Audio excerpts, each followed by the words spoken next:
好啦，然之後嚟到第19條噶啦噃，19條就話咧 A B C D is a rhombus 啦，即係4條邊相等啦。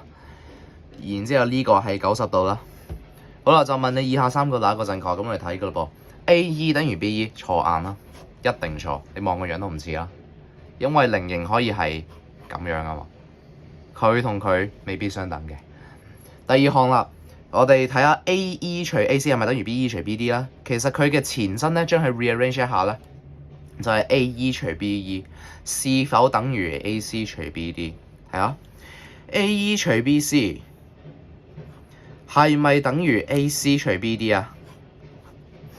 係咪等於啊？sorry， 你寫錯咗。AE 除 BE 係咪等於 AC 除 BD 啊？梗係啦，因為佢根本就係兩倍嘅關係嚟嘅，根本就係兩倍嘅關係嚟嘅。